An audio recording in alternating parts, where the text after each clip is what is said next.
지금 제4차 산업혁명이라 그러잖아요. 네. 근데 오늘 예산 대강 저희들이 보았을 때 혁명에 맞지 않는 예산들이에요. 혁명이라는 것은 우리 박정희 대통령 때 그 혁명에 가까운 경제개발 5개년 계획을 했잖아요. 이 4차 산업은 그렇게 접근해야 됩니다. 이게 일개 산업의 문제 이렇게 아니고 우선 법적인 테두리를 국회에다가 4차 산업을 할 수 있는 법적 테두리를 만들어 달라. 여야 간에 반대할 사람은 어디 있습니까? 이게 지금 먹거리하고 맞물려 있기 때문에 그러면은 거기에 맞는 혁명적인 사고를 가지고 4차 산업에 접근해야 된다.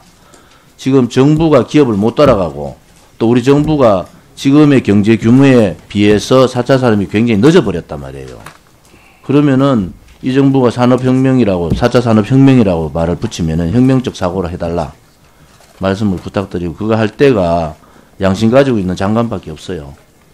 그래서 이 부분은 TF팀을 구성해서 어떻게 접근할 건지 그러면은 우리하고 경쟁 상대가 있는 그 나라들은 어느 정도의 예산 규모로 가고 있는지 그 나라들이 법을 어떻게 개정을 해서 이 문제를 풀어주고 가는지 그 규제를 푸는 겁니다. 이 부분을 그런 방향으로 접근을 하는 게 맞습니다. 그렇게 방향을 바꿔줘야 됩니다. 그래야지 이 과학자들이 뭔가 새로운 이 희망이 있어지는 거 아닙니까? 그냥 뭐 일반적으로 4차 산업혁명이라고 책에나 나오는 그런 식으로 하면 우리는 집니다.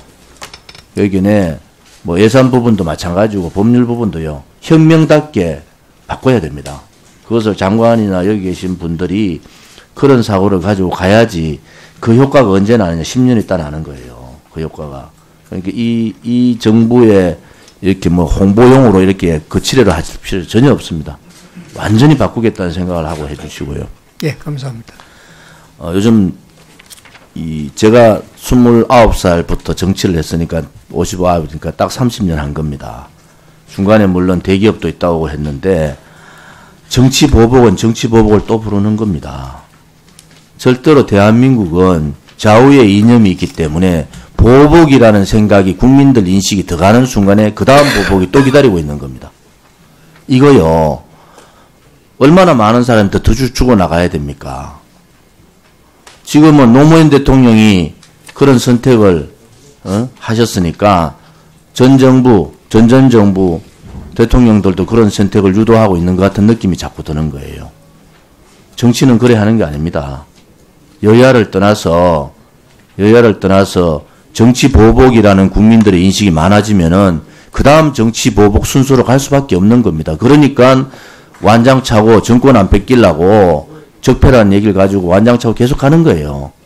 우리 정치사에 그게 엄청난 불행을 우리는 겪었단 말이에요.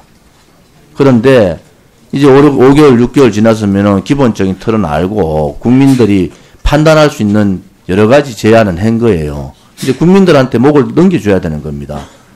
빨리 적폐 완장을 걷어야 된다. 어느 부서든지 마찬가지입니다. 여기 방통이 있으니까 적폐 완장을 차고 하면은 그 다음 정치 보복되고 그 사람은 또 다음에 적폐 청산의 대상이 되는 겁니다. 역사가 그런 거예요.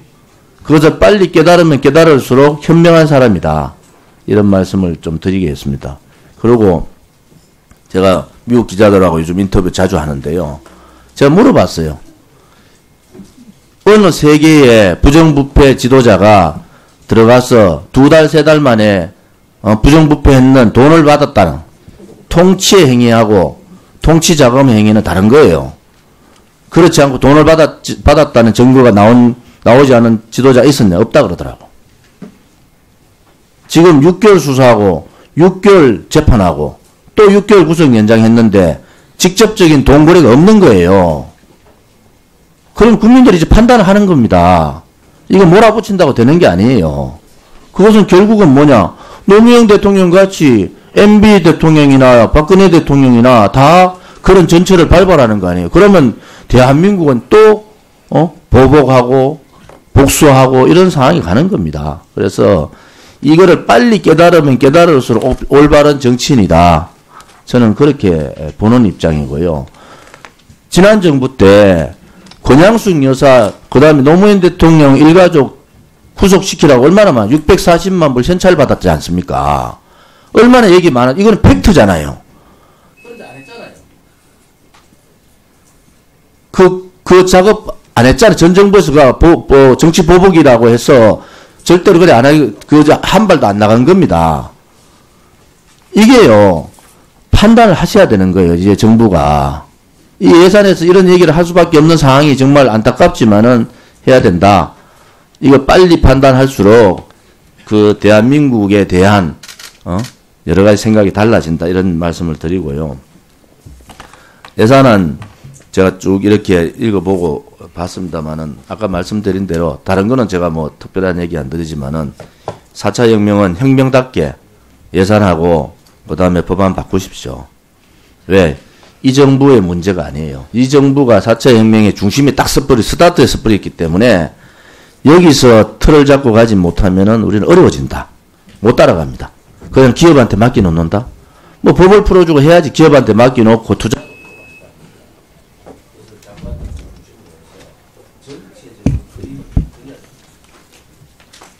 예, 네 번째 산업혁명에 걸맞게 큰 도전으로 생각을 하고 열심히 잘하도록 하겠습니다. 많이 도와주시기 바랍니다. 네, 수고하셨습니다. 다음은 존경하는 박홍근 의원님 질의해 주시기 바랍니다.